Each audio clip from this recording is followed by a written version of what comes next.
एक बार फिर रुख करेंगे पाकिस्तान स्टॉक एक्सचेंज का, जहां अब हम देख रहे हैं कि जो 8000 पॉइंट्स 100 इंडेक्स बेंचमार्क गिर गया था, अब उसमें रिकवरी है। केसी 100 इंडेक्स इस वक्त 5717 पॉइंट्स नेगेटिव है और माइनस 5% की इस वक्त गिरावट जो है इंडेक्स में ओवरऑल देखी गई है। आउट ऑफ 440 कंपनीज, 440 कंपनीज में से इस वक्त जो पॉजिटिव साइड पे हैं वो सिर्फ 66 कंपनीज हैं, जबकि डिक्लाइनिंग पैटर्न जो है वो 364 कंपनीज में देखा जा रहा है और अनचेंज कंपनीज जो हैं वो 10 के करीब हैं, जिनके शेयर्स में कोई रद्दबदल नहीं हुआ।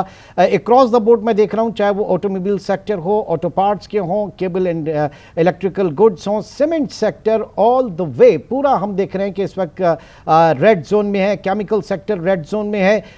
तमाम म्यूचुअल फंड्स के अंदर भी और कमर्शियल बैंक्स के अंदर भी इस वक्त जो है वो गिरावट देखी जा रही है। साथ ही साथ इंजीनियरिंग का सेक्टर हो या फिर फर्टिलाइजर सेक्टर, तमाम सेक्टर अक्रॉस द बोर्ड इस वक्त हम देख रहे हैं कि वो नेगेटिव साइड पे हैं और उनके जो फ्यूचर कॉन्ट्रैक्ट्स हैं वो भी नेगेटिव साइड पर हैं।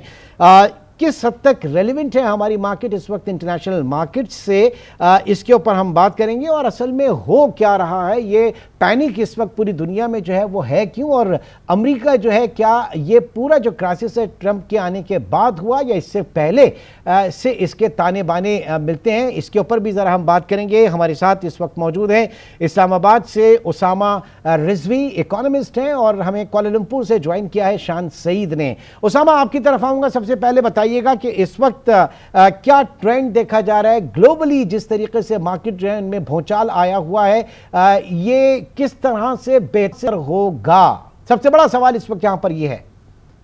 देखिए इमरान भाई, अभी at this point of time I don't think कि चीजें बेहतर होंगी, इसकी हमें बात भी करनी चाहिए, क्योंकि अभी तो कोई चीज, अभी ये पूरा प्रोसेस है, ये पूरी डेवलपमेंट है, ये स्टार्ट हुई है। अभी ऑयल प्राइसेस इस वक्त 11% कम है, तो कितने साल के लोएस्ट, 3 इयर्स के लोएस्ट पॉइंट पे आ गए हैं।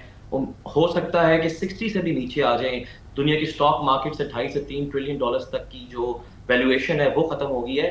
बट असल इसका रीजन, अब हम कहें कि एकदम से जो टैरिफ्स लगने के बाद हुआ है, ये तो एक वजह बनी है, एक ट्रिगर बना है। अगर आप दुनिया की इकोनॉमी को देखें पिछले 1.5-2 साल से, तो उसके अंदर जो मैक्रो इंडिकेटर्स या जो फंडामेंटल्स थे, जिसके अंदर यूएस की मैन्युफैक्चरिंग आती है, जिसके अंदर चाइना की मैन्युफैक्चरिंग आती है, पीएमआई इंडेक्सेस आते हैं, जिसके अंदर एनर्जी सर्वेज आते हैं, वो सब के सब यूनानिमसली इस चीज की तरफ इशारा कर रहे थे कि फंडामेंटली चीजें बेहतर नहीं है। ये ओवर वैल्यूड थी चीजें, ऑयल के साथ साथ, स्टॉक मार्केट के साथ साथ सब कुछ। तभी तो वॉरेन बफे के पास इस वक्त 380 या 390 अरब डॉलर का कैश स्टॉक है, और ये उसने पहले से करना शुरू किया है, पाकिस्तान की इकोनॉमी के साइज से भी बड़ा। तो ऐसे जो इन्वेस्टर्स हैं, ऐसे जो लोग हैं, उनको आगे नजर ऐसा कुछ होता हुआ नजर आ रहा था, तभी इन्होंने ये इशू किया। तो अभी मजीद तो इससे बदतर होगा, क्योंकि अभी रिटेलिटरी टैरिफ्स लगेंगे, आगे जाके और डाटा आएगा। चाइना का डाटा भी संडे को आया, वो बेहतर था। अगर आगे बुरा आता है, यूएस का डाटा भी मैन्युफैक्चरिंग का आया है, जो कि फिर मजीद पिछले 17-18 माह से यूएस की मैन्युफैक्चरिंग डाउनवर्ड डायरेक्शन के अंदर है। यूरोप की मैन्युफैक्चरिंग 17% कम हो चुकी है।